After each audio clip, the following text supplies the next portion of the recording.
سید کائنات جتنی معزز ہے وہ اتنی بلند صلوات پڑھیں گے۔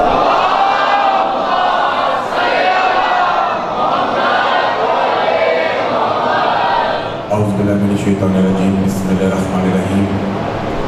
الحمدللہ الذی لا یبلغ مدحتہ القائلون ولا یحصی نعماءہ العادون ولا یؤدی حقہ المجتہدون، الذی لیس لصفتہ حد محدود ولا نعت موجود ولا اجر ممدود ولا وقت معدود، وهو الذي أرسل رسوله بالهدى ودين الحق ليظهره على الدين كله ولو كره المشركون۔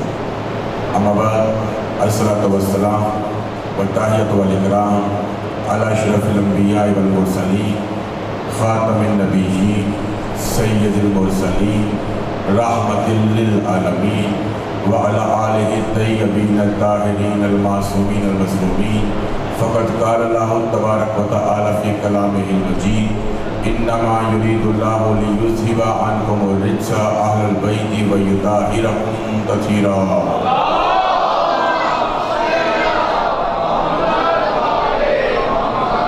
ثم قال بسم اللہ الرحمن الرحیم، انا انزلنا الیک الکتاب بالحق لتحکم بین الناس بما اراک اللہ، صلوات پر محمد اہل بیت۔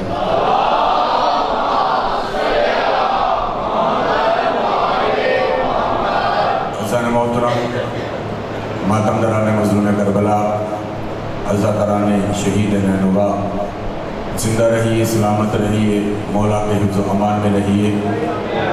بشریت اور نبوت کے عنوان سے آج ہماری گفتگو کو 7واں روز ہے۔ آپ حضرات کی حاضری اور توجہات کا بے حد شکر گزار۔ سورہ رات آخری آیت میں پروردگار عالم ارشاد فرماتا ہے، قُلْ كَفَىٰ بِاللَّهِ شَهِيدًا بَيْنِي وَبَيْنَكُمْ وَمَنْ عِندَهُ عِلْمُ الْكِتَابِ۔ میرے حبیب کہہ دیجئے، فرما دیجئے کہ تمہارے اور میرے درمیان اللہ کافی ہے بطور گواہ۔ تمہارے اور میرے درمیان اللہ کافی ہے بطور گواہ۔ وَمَنْ عِنْدَهُ عِلْمُ الْكِتَابِ، اور وہ گواہ کافی ہے جس کے پاس علم الکتاب ہے۔ معلوم ہوا، بھئی آواز تھوڑی سی کھول دیں آپ، معلوم ہوا گواہ وہی ہو سکتا ہے جو الکتاب کا عالم ہو، گواہ وہی ہو سکتا ہے جس کے پاس علم الکتاب ہو، گواہ وہی ہو سکتا ہے جو ایک رکعت سے دوسری رکعت تک پورا قرآن پڑھ جائے، اور گواہ وہی ہو سکتا ہے جو یہ جانتا ہو کہ کون سی آیت کب نازل ہوئی، کہاں نازل ہوئی، کس کے بارے میں نازل ہوئی، اور گواہ وہی ہو سکتا ہے جو یہ جانتا ہو کہ کون سی آیت جناب عمران کے بارے میں نازل ہوئی اور کون سی آیت مروان کے بارے میں نازل ہوئی۔ اور الکتاب وہ کہ لا رطب ولا یابس الا فی کتاب مبین، کہ کوئی خشکوتر ایسا نہیں جس کا علم اس کتاب میں نہ ہو۔ چاند کا پیکر ہو یا خیر سراسر ہو، حسن کا مصدر ہو یا عشق کا مجاور ہو، اشک ظہور ہو، صفا یا طور ہو، صحرائے سینہ ہو، مرنا یا جینا ہو، لوح و قلم ہو، شمشیر و علم ہو، اللہ اور علی ہی گواہ ہو سکتے ہیں، کیونکہ اللہ قلم بنانے والا ہے، علی قلم چلانے والا ہے۔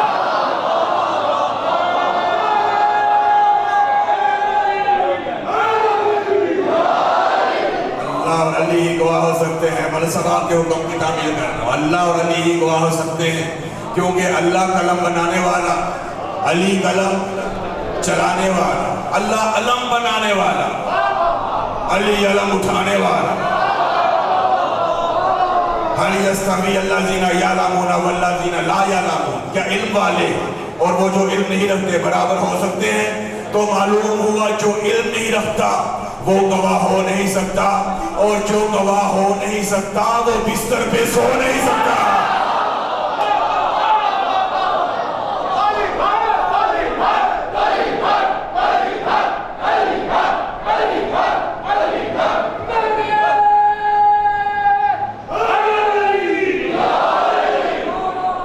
الکتاب کیا ہے کہ بلا شریعت کا مجموعہ ہے الکتاب، اور شریعت کہتے ہیں اس راستے کو ہے جو انسان کو اللہ تک لے کر جاتا ہے۔ اب اللہ تک پہنچنے کے لیے، اللہ تک رسائی حاصل کرنے کے لیے، اللہ کی منزل کو پانے کے لیے اللہ کے مصطفیٰ بندوں کا سہارا لو، اللہ کے مجتبی بندوں کا سہارا لو، اللہ کے مصطفیٰ بندوں کا سہارا لو۔ قبلہ ان کا سہارا مت لو جو خود سہارے کے محتاج ہیں۔ اور اگر تم واقعی مسلمان ہو تو حبیب کبریا کے قدموں تک پہنچو، کیونکہ دین پیغمبر اسلام کے قدموں میں ہے، دین کہیں اور نہیں، دین پیغمبر اسلام کے قدموں میں ہے۔ اور اگر پیغمبر اسلام کے قدموں کو نہ پایا تو لاکھ روزے رکھتا رہے، لاکھ نمازیں پڑھتا رہے، لاکھ حج کرتا رہے، لاکھ زکاتیں دیتا رہے، اگر پیغمبر اسلام کے قدموں کو نہ پایا تو کچھ بھی نہ پایا۔ اب دیکھنا یہ ہے کہ کس راستے پہ چلا جائے جو پیغمبر اسلام کے قدموں تک لے کر جاتا ہے۔ تو گھبرانا نہیں، سرکار نے بتلا دیا، آپ نے فرما دیا، انا مدینۃ العلم وعلی بابھا، میں شہر علم ہوں، علی اس کا دروازہ ہے۔ اگر میری ذات تک آنا ہے تو علی کے ذریعہ آنا ہوگا، میرے قدموں تک آنا ہے تو دروازے کے ذریعہ آنا ہوگا۔ اور ملک صاحب کبھی کبھی میں سوچتا ہوں کہ یا رسول اللہ، آپ تو رحمت للعالمین ہیں، رب کائنات نے آپ کے سر پہ عالمینی رحمت کا تاج رکھا ہے، آپ کا شہر علم تو کائنات پہ محیط ہے۔ اتنا بڑا شہر علم، اس کا فقط ایک ہی دروازہ کیوں رکھا؟ اتنا بڑا شہر علم، اس کا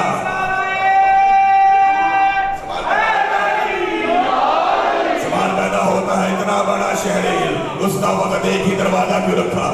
یا رسول اللہ، آپ تو رحمت للعالمین، رب کائنات نے آپ کے سر پہ عالمینی رحمت کا تاج رکھا۔ آپ صرف مکے والوں کے لیے نبی بن کر نہیں آئے، مدینے والوں کے لیے نبی بن کر نہیں آئے، عرب والوں کے لیے نبی بن کر نہیں آئے، عجم والوں کے لیے نبی بن کر نہیں آئے۔ یا رسول اللہ، آپ تو رحمت للعالمین، رب کائنات نے آپ کے سر پہ عالمینی رحمت کا تاج رکھا۔ آپ کا شہر علم تو کائنات پہ محیط ہے، اتنا بڑا شہر علم جس کی نہ کوئی حد ہے نہ سرحد ہے، نہ حد ہے نہ سرحد ہے۔ یا رسول اللہ، میں نے یہاں پہ دیکھا کہ چھوٹے چھوٹے شہر، ان کے بھی 10-10 20-20 دروازے، لاہور کے اتنے دروازے، ملتان کے اتنے دروازے، دلی کے اتنے دروازے۔ یا رسول اللہ، آپ بھی اپنے شہر علم کے 10 20 50 دروازے مقرر فرما دیتے، سب لوگ مطمئن ہو جاتے۔ تو جواب آیا کہ تم تدبر رسالت کو کیا سمجھو، ہم نہیں چاہتے تھے کہ ہماری عمر بھٹکے، ہم نہیں چاہتے تھے کہ ہماری عمر بہکے، ہم کسی کو یہ بہانہ نہیں دینا چاہتے تھے کہ کل کو کوئی اٹھے اور یہ کہے کہ یا رسول اللہ 10 20 50 دروازے تھے، ہم پہچان نہ سکے کہ آپ کے قدموں تک آنے کا اصلی دروازہ کون سا ہے، آپ کی ذات تک آنے کا اصلی دروازہ کون سا ہے۔ اسی لیے ہم نے اپنے شہر علم کا فقط ایک ہی دروازہ رکھا، وہ دروازہ اتنا مکمل ہے، اتنا کامل ہے، اتنا اکمل ہے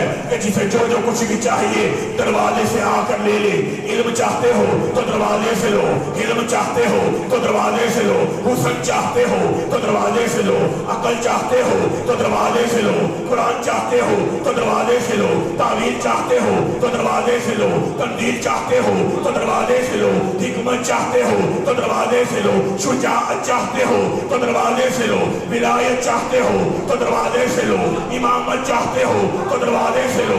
یہ وہ دروازہ ہے، یہ وہ دروازہ ہے، یہ وہ دروازہ ہے جہاں مومنین جبینے جھکائے کھڑے ہوتے ہیں، جہاں متقین پردے بچھائے کھڑے ہوتے ہیں۔ یہ وہ دروازہ ہے جو عین اللہ کا اسرار ہے، لسان اللہ کا معیار ہے، وجہ اللہ کا شاہکار ہے۔ ید اللہ کا علم بردار ہے، جسے دیکھو تو ابو تراب ہے، مانو تو حیدر کر۔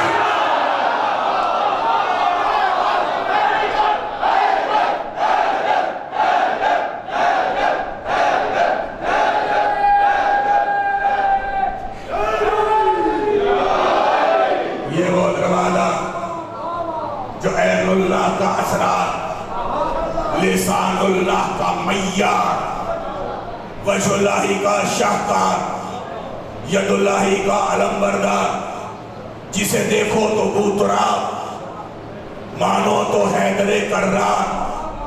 یہ وہ دروازہ جو مومنوں کے لیے، متقیوں کے لیے لواء الحمد کا دیدار ہے، اور منافقوں کے لیے چمکتی ہوئی ذوالفقار ہے۔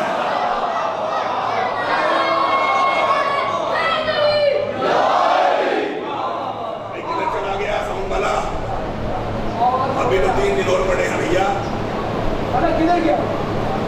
صلوات پڑھے بابا نے بلند جی۔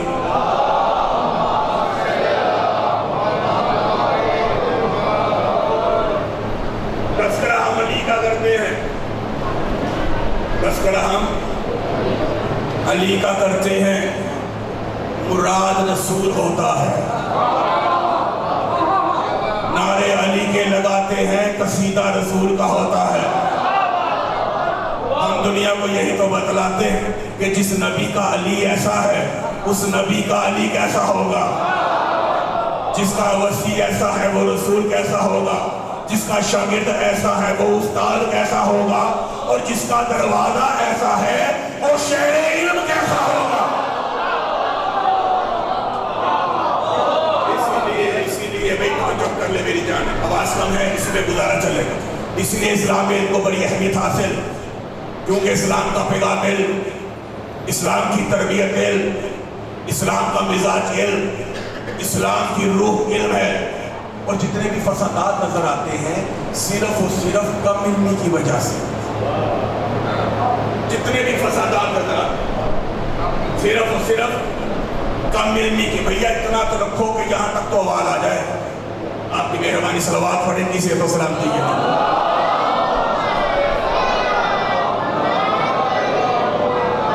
جتنے بھی فسادات نظر آتے ہیں، ہے نا توجہ، صرف اور صرف کم علمی کی وجہ سے، کیونکہ ہر تعصب جنم لیتا ہے جہالت کے پیٹ سے، ہر تشدد جنم لیتا ہے جہالت کے بدن سے، ہر انتقام جنم لیتا ہے جہالت کے قبیلے سے، اور جہالت اس لیے غالب ہے کہ دنیا پہچان ہی نہ سکی کہ ابو جہل کون ہے۔ جہالت اس لیے غالب کہ دنیا پہچان نہ سکی ابو جہل۔ ابو جہلوں کی پہچان کے لیے سلمان کا کلیجہ چاہیے، ابو ذر کا مزاج چاہیے، میسم کی نیت چاہیے، مقداد کا حوصلہ چاہیے۔ یہی تو بتلائیں گے کہ یہ ابو جہل زمانہ ہے اور یہ امام زمانہ۔ یہی تو محمد والے محمد کی معرفت کروائیں گے۔ اور ایسا در ہے در محمد والے محمد کا کہ اس در پہ آنے والی کنیزیں معصومین کی مائیں کہلاتی ہیں۔ اس دور میرا لگ رہا ہے آپ کا نہیں، بیدار آپ نے ہونا ہے۔ اس در پہ آنے والی کنیزیں معصومین کی مائیں کہلاتی ہیں۔ اب اگر معصوم کہہ دے کہ فضہ کنیز نہیں، فضہ میری بیٹی ہے، زینب و ام کلثوم کہہ دے کہ فضہ کنیز نہیں، فضہ ہماری ماں ہے، تو وہ کنیز نہیں، وہ ماں ہے۔ کیونکہ معصوم نے کہا، اور معصوم جو کہہ دے وہ حجت، معصوم جو کر دے وہ حجت۔ چونکہ معصوم نے کہا فضہ کنیز نہیں، فضہ میری بیٹی، فضہ کنیز نہیں، فضہ ہماری بہن، فضہ کنیز نہیں، فضہ ہماری ماں، تو وہ کنیز نہیں، وہ ماں۔ چونکہ معصوم نے کہا، اور معصوم جو کہہ دے وہ حجت، معصوم جو کر دے وہ حجت۔ اب اگر معصوم ہی کہہ دے کہ تو ہمارا غلام ہے،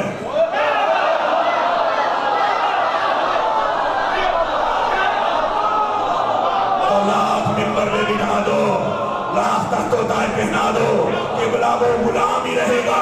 اب یہ تمہاری مرضی ہے, چاہے تو سرداروں کی غلامی کر لو یا پھر غلاموں کی غلامی.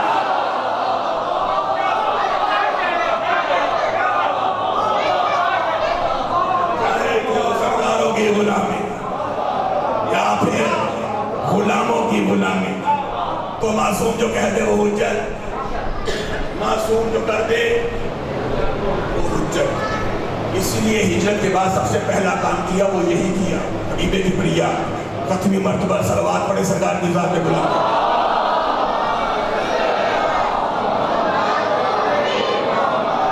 یہی کیا ہجرت کے بعد, فلاں کو فلاں کا بھائی, فلاں کو فلاں کا بھائی, مکے والے کو مدینے والے کا, مدینے والے کو مکے والے کا, عرب والے کو عجم والے کا, عجم والے کو عرب والے کا بھائی بنایا. جب سب آپس میں بھائی بھائی بن چکے, خوشیاں منا چکے, باہوں میں باہیں ڈال چکے, تو حبیب کبریا کی آواز نے سب کو چونکا دیا کہ جو سنتا ہے وہ سن لے, جو دیکھتا ہے وہ دیکھ لے. علی میرا بھائی, میں علی کا بھائی, علی میرا بھائی, میں علی کا بھائی.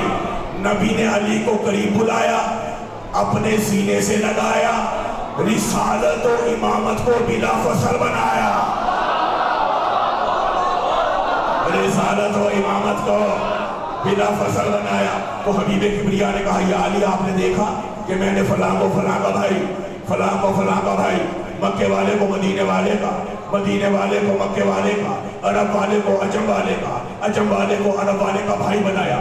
یعنی میں کیا کرتا, میں تجھے کس کا بھائی بناتا اور خود ان میں سے میں کس کا بھائی بن جاتا, کیونکہ نہ تو مکے والا, نہ میں مدینے والا, نہ میں مکے والا, نہ تو مدینے والا, نہ تو عرب والا, نہ میں عجم والا, نہ میں عرب والا, نہ تو عجم والا, نہ تو فرش والا, نہ میں فرش والا. یا علی تو بھی عرش والا, میں بھی عرش والا, تو بھی نور والا, میں بھی نور والا, تو بھی درود والا, میں بھی درود والا, تو بھی اشیر والا, میں بھی اشیر والا, تو بھی غدیر والا.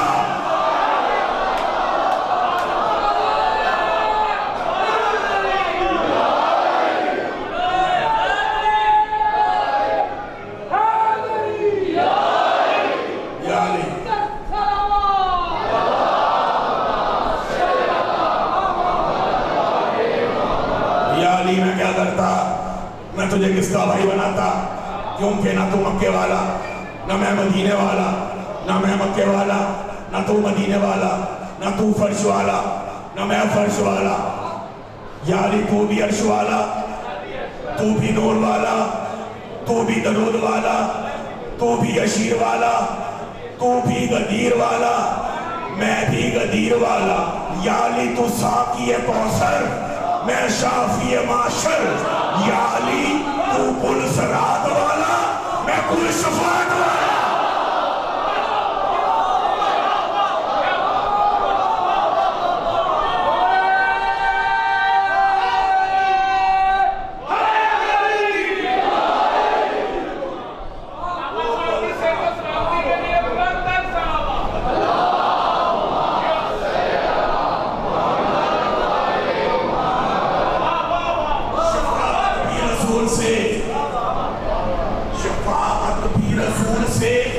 شفا بھی رسول سے. بدر میں جب 313 لے کے گئے نا, تو دو کمسن صحابی تھے, بچوں کو پتا ہوگا یہ پڑھتے ہیں لیکٹری کی کتابیں, جناب معاذ اور جناب معوذ. جناب معاذ اور جناب معوذ. جناب معاذ نے کانوں تک آواز آئی ان کے کہ ابو جہل آ گیا ہے بدر میں, اور جانتے تھے کہ سب سے بڑا دشمن ہے رسول خدا کا. ایک صحابی رسول سے پوچھا ان میں سے ابو جہل کون ہے, انہوں نے بتایا وہ ہے ابو جہل. گئے, بچے تھے نا, تلوار نکالی, ابو جہل کا سر اڑا دیا. ابو جہل کو اس نے بچے سے مروایا.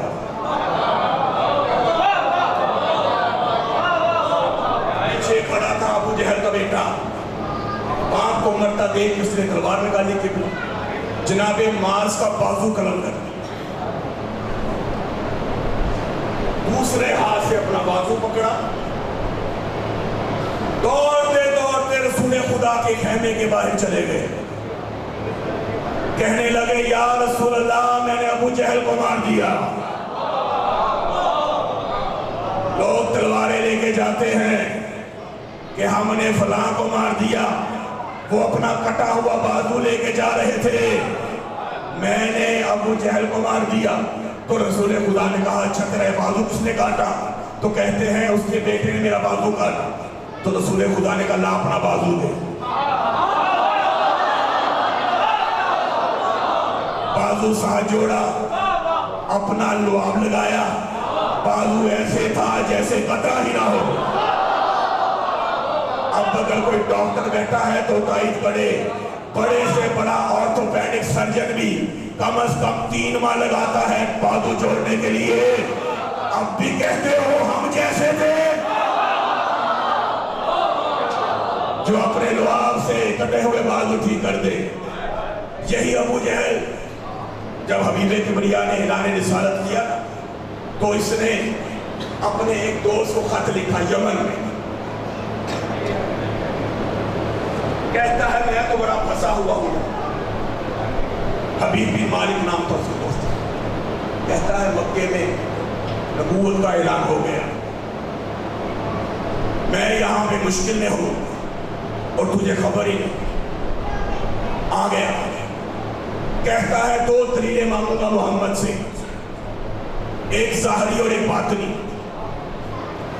اگر دونوں پوری کر دی تو یہ سچا نبی ہے اور اگر نہ کر سکتا تو اس نے جھوٹ بولا بلاؤ کر محمد کو ابو جہل نے پیغام دیا قریشیوں کو دوسرے کفار کو سب آ جاؤ اجلاس میں مولانا صاحب اجلاس میں بلایا گیا اور ابو جہل نے کہا خبردار جب محمد داخل ہو تو کوئی بھی اپنی کرسی سے نہ اٹھے کوئی بھی احتراماً اپنی جگہ نہ چھوڑے ادھر سرکار رسالت میں آپ داخل ہوئے سب سے پہلے ابو جہل کھڑا ہو گیا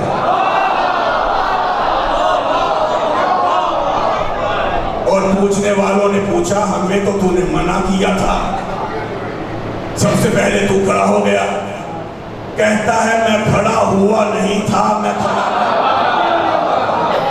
کسی نے اس زور سے میرے کان کو پکڑا کہ اگر میں احترام میں کھڑا نہ ہوتا تو کان جڑ سے باہر آ جاتا آگے سرکار اب حبیب ابن مالک نے 2 دلیلیں مانگی کہتا ہے ایک ظاہری اور ایک باطنی باطنی دلیل اس نے یہ رکھی تھی کہ یمن میں اس کی ایک بیٹی تھی جو اپاہج تھی دل میں خیال رکھا کہ اگر یہ سچا نبی ہے تو اسے شفا دے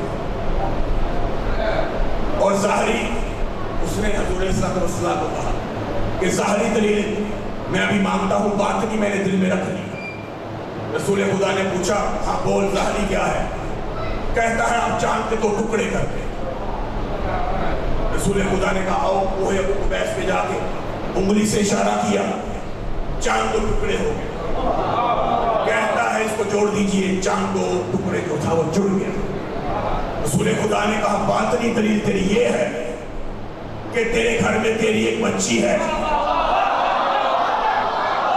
اور تو چاہتا ہے کہ اسے شفا مل جائے جا اسے شفا مل گئی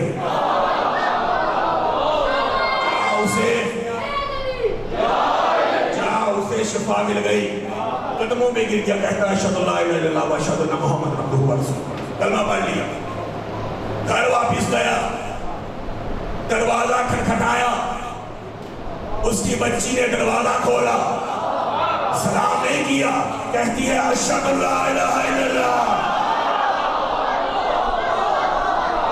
کہتا ہے یہ کلمہ تجھے کس نے پڑھایا کہتی ہے بابا جان جس نے کل آپ کو پڑھایا تھا